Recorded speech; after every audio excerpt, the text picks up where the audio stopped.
for the past 5 months, I've always been asked the same question. Is it a good time to invest in real estate? Is it a good time to invest in real estate? Well, I just tell them, look, if you have enough investable funds stashed somewhere and you don't have any relatively safer form of investment, when do you think will it be the better time to buy? When the prices are lower, terms are friendlier, and choices are wider? Or when this already boom times, when prices are higher and choices are fewer and terms are much stiffer? So the practical person in us will tell us, of course, is to buy low and then sell high. Now, I've learned this also from the investors that I've met many, many years ago. You see, before it was only the super rich. It was only the super rich who can invest, who can take advantage in times like this.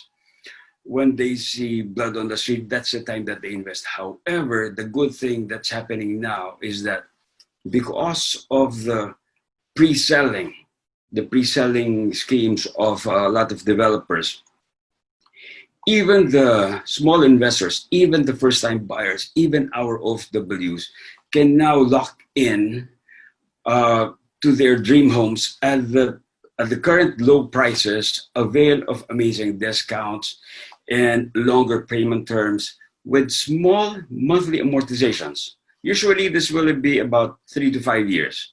And then I'm pretty much sure that by that time, things have already gone, maybe not back into normal, but we have adapted into the new normal.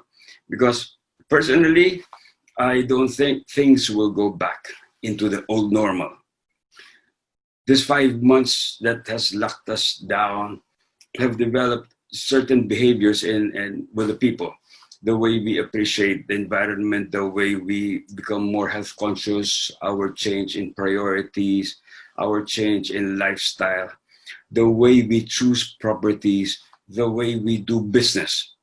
You see, and all of these demands or needs will be observed by the developers, and they will be serving these needs or wants.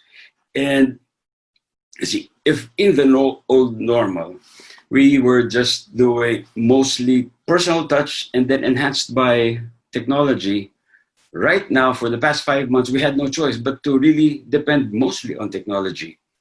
But in the new normal, it will definitely be more technology, but still enhanced by the personal touch. You see? And then they ask me, okay, what are the good investments now that we can have in what are the good sectors that are doing well in real estate? Well, as reported by the previous speakers in the forum also, they've already highlighted that the commercial and offices demand have slowed down. But the good thing about it is that the supply has already slowed down, so that the gap has become quite narrow. Okay, but those there are developers right now, developers especially of affordable projects, especially the landed ones. The landed ones, which are priced at around 1.5 to 3 million, are doing extremely well. Calabar Zone area, Batangas area, Cavite area are doing very, very well. Even in the southern province, like Davao is doing very well. Cagayan de Oro is doing very, very well.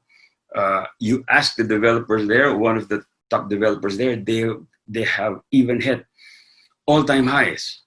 All-time highs. Bacolod is doing well.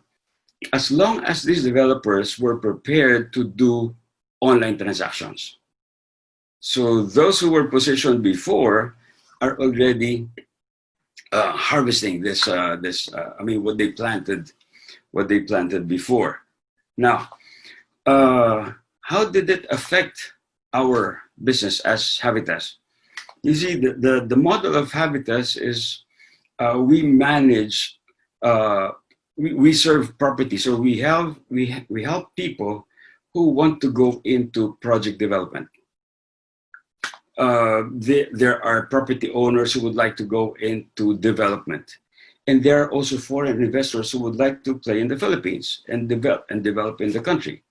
But the restrictions in foreign ownership requires them to find joint venture partners also. So we do the match. However, if there is a local property owner who would like to go into project development and they don't know how, this is where we come in also. We're what you call a DPO, or a development process outsourcing. So that's something new. So we manage your project development from the market research, project feasibility, size and best use, conceptualization, design, licenses and permits, sales and marketing, up to turnover. So we do that all for you. Or they can choose also which part of the services that they would like to avail of. Now, what's happening now is that, you see, there are three kinds of players. Those who are waiting for the market to bounce back. Let's wait and see. Wait for the market to bounce back. And there's the second one, who are right now enjoying the current market because they have the right project, the right priced project, and they have already prepared the technology part of their system. And there are the developers who are already positioning and preparing to catch this market when it bounces back. You see, the development process takes quite a long time. It's not like when we decide to develop now, next month we can launch. It doesn't happen that way. It takes quite a long time, maybe about 9 months to about a year. So, because it takes a lot of time from the planning, from the designs, from the permits and licenses. So maybe it will take about a year. So by that time, we have already started that. We see the head of recovery sticking out already. So what I'm trying to say is that somehow it is favoring our business model. And we have gotten a couple of big clients who would like to play in this field. Now, who are the ones mostly affected? In the residential part, there are some developers who have overpriced their projects, their properties, especially in the CBDs, and these are the ones who were heavily dependent on the POGOs, who were expecting those POGOs. We've been very conservative in advising our clients. We just focus on the domestic market. What can the local market afford? What can the OFWs afford? What can the local renters afford? Because if you buy something very high from me and you only depend on the foreign tenants, that's going to be quite difficult. But if you can generate positive cash flow, even just by targeting the affordability of the local market, then that would be a safer and more sustainable project. One thing I'd also like to share with you is that a lot of people are thinking, I thought a lot of OFWs are already coming back, because in the reports there are already about 500, 600,000, right? However, one thing that they missed is that, you see, about 85% of the OFWs were deployed in countries which are about 3 to 4 hour flight from here, mostly within Asia. 85%, and only about 5.4% is in North America, 6.4% in Europe. However, in terms of remittances, those from America remits twice as much as the whole Asia combined. And out of those 85%, 39.6% of those deployed in Asia are into elementary jobs. These are maybe the household help, or maybe the farmhand, or maybe they help in the market, or waitress in the restaurant. And they don't really make that much. And that's the reason why when the crisis hit, they were the first ones to return. And but in the first place, they were not, even if these things did not happen. This is the market that is not yet ready to invest in real estate. But those who are still there, those who are still steady, especially those in the healthcare, pharma, or tech, these are the ones who feel safer in their jobs, and they have money to invest. And they have realized now that real estate is still the best investment. So this is why I also came up with real estate news. People, when they see the headlines, it's very depressing.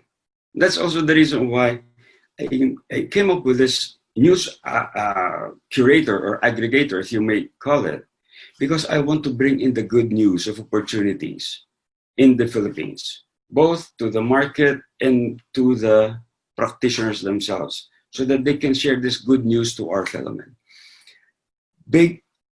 Investing in real estate will really help our economy, will really help money get into circulation, and of course, consequently, help the economy get back on its feet. That's how important our industry is right now.